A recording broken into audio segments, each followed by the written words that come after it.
Salut, j'espère que tu vas bien. Aujourd'hui, je te retrouve dans une nouvelle vidéo dans laquelle on va parler du développement personnel et de où commencer quand on débute. C'est parti!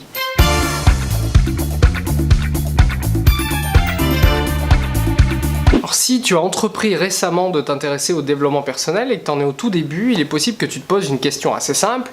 Par où est-ce que je dois commencer? Qu'est-ce que je dois faire en premier? Et c'est une très bonne question. L'intérêt soudain qu'on peut avoir pour le développement personnel vient souvent d'une compréhension qu'il faut que l'on change soi pour changer et améliorer notre vie et notre monde extérieur.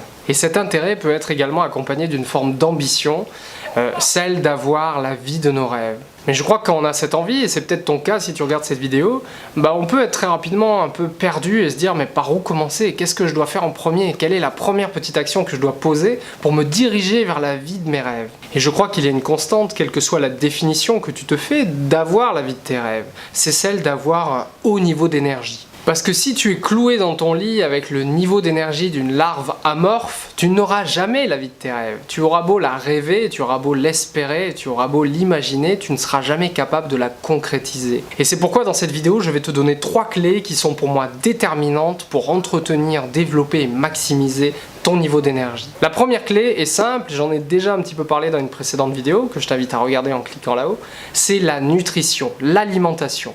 C'est simple, il faut voir un petit peu ton corps physique comme une voiture et l'alimentation, ce que tu manges, un peu comme le carburant. C'est donc simple, plus tu donnes une essence, un carburant de bonne qualité à ta voiture et plus elle a des chances d'aller vite et d'aller loin.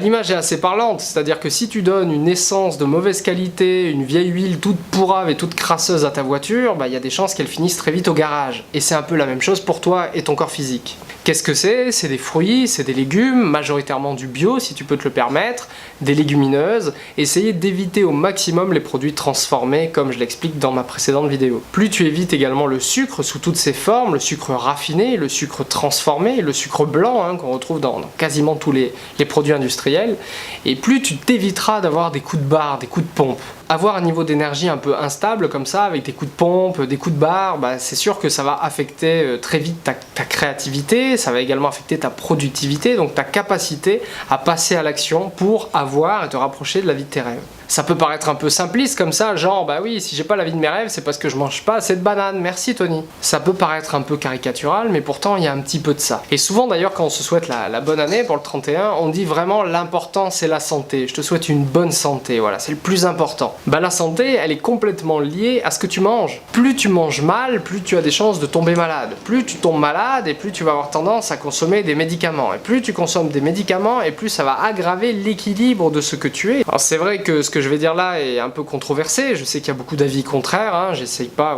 de t'imposer mon point de vue, mais depuis, dans mon expérience que j'ai décidé de supprimer la viande de mon alimentation, j'ai vraiment constaté une hausse de mon niveau d'énergie. Alors ça n'a pas été le cas tout de suite, parce que la première semaine où j'ai supprimé la viande animale de mon alimentation, au contraire j'ai senti que j'étais à plat. Mais avec le recul, je comprends que c'était simplement mon corps qui devait se réadapter.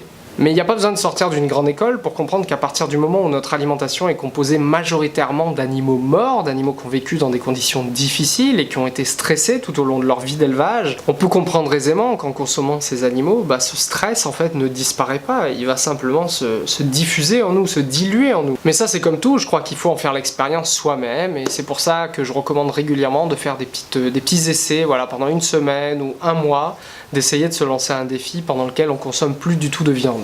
Le deuxième point qui me semble extrêmement important, c'est également le sommeil. Est-ce que tu dors suffisamment? Est-ce que tu n'as pas tendance, et c'est très facile de tomber dans ce piège, de veiller jusqu'au bout de la nuit parce que tu es accroché au dernier épisode d'une série que tu adores sur Netflix par exemple? Ou que tu passes des heures sur un jeu vidéo? Ou est-ce que tu passes des heures à actualiser ton fil d'actualité Facebook ou Twitter ou Instagram par exemple? Et si tu dors mal ou pas suffisamment, forcément ça va affecter la manière dont tu recharges ta batterie. Et si tu démarres ta journée avec un niveau d'énergie qui représente 30 ou 40% de ce que tu pourrais véritablement avoir, je te laisse imaginer ta capacité à faire face à des problèmes, à des difficultés, à des contretemps dans ta journée. Ça va être plus dur. C'est plus compliqué d'avoir un niveau de volonté élevé quand tu es à plat alors que la journée vient juste de démarrer. C'est compliqué de faire face à un client mécontent ou à un patron exigeant quand tu as un niveau d'énergie qui est au plus bas. C'est hyper compliqué d'être convaincant, d'être persuasif, d'avoir des bonnes idées, et quand ton esprit n'est pas clair, il est embrumé par la fatigue.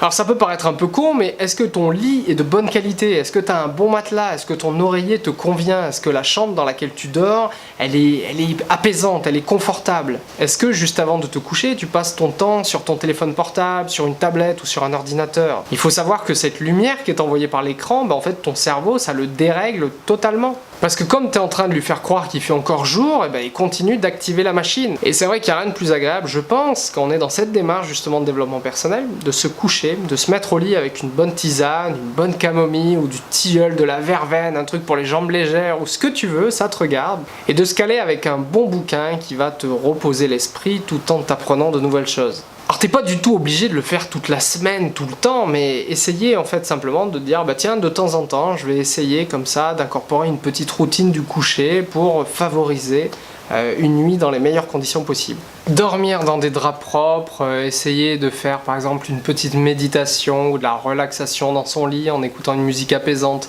Ça fait partie des choses qui permettent de relâcher les tensions accumulées lors de ta journée et qui préparent ton sommeil, qui favorisent justement la recharge de tes batteries. Chaque journée est unique et c'est une occasion renouvelée à chaque fois de démarrer un nouveau chapitre, de se lancer dans une nouvelle aventure. Et si tu démarres chaque nouvelle journée avec un niveau d'énergie de plus en plus faible, forcément tu vas pas vivre la vie de tes rêves, ou en tout cas ça va mettre énormément de temps et puis tu seras toujours dans l'instant présent, un peu contrarié, un peu ballotté par les événements parce que ton niveau de volonté, ton niveau d'énergie seront toujours trop faibles en fait pour faire face. La vie c'est relativement d'emmerde quand même. Il y a un côté magnifique à la vie, c'est une expérience incroyable que d'être en vie, mais c'est aussi faire face en permanence à des problèmes, des complications. Donc voilà, fais attention à ton sommeil, essaye de vraiment dormir. Voilà, tout le monde n'a pas besoin du même nombre d'heures chaque nuit, ça dépend vraiment de chacun, mais est-ce que tu as déjà justement essayé de regarder, voilà, est-ce que 6 heures c'est suffisant, est-ce que 7 heures c'est suffisant, est-ce que 8 heures c'est ce dont tu as besoin? Notre corps a un besoin différent au sommeil.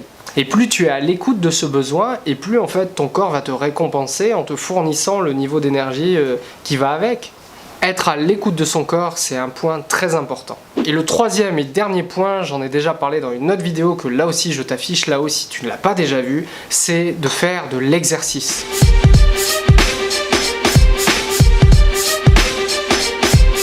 Ce qui est marrant avec notre corps physique, c'est plus on va dépenser notre énergie dans des activités physiques qui sont demandeuses en énergie justement, et plus on va la récupérer rapidement, et plus justement l'énergie qu'on va récupérer va être de bonne qualité. Donc là aussi, t'es pas obligé de courir un marathon tous les 3 jours, mais simplement essayer d'intégrer petit à petit une pratique sportive à ton quotidien. Ça peut être de faire de la corde à sauter, ça peut être d'aller faire un footing, ça peut être d'aller faire de la musculation, ça peut être d'aller faire de la natation, du poney, du golf comme on voit derrière moi. Toutes les activités sont bonnes à faire. À partir du moment où il y a activité, à partir du moment où cette activité est adaptée aussi à ta condition physique, et à partir du moment où tu le fais assez régulièrement. Alors j'ai abordé ces sujets dans mon livre, le guide de la confiance en soi, que je t'invite à télécharger si tu ne l'as pas encore fait. C'est un livre gratuit, il te suffit simplement de me donner ton adresse mail pour que je sache à quelle adresse te l'envoyer. Le lien se trouve dans la description de cette vidéo, et je vais beaucoup plus loin en fait. Je te donne d'autres conseils pour justement te lancer dans le développement personnel et obtenir rapidement tes meilleurs résultats pour, je te le souhaite, vivre rapidement la vie de tes rêves. J'espère que cette vidéo t'a plu. Si c'est le cas, n'hésite pas à bien éclater le pouce bleu en dessous de la vidéo et à t'abonner si c'est pas déjà fait. Merci à toi de m'avoir regardé et je te dis à très bientôt. Salut!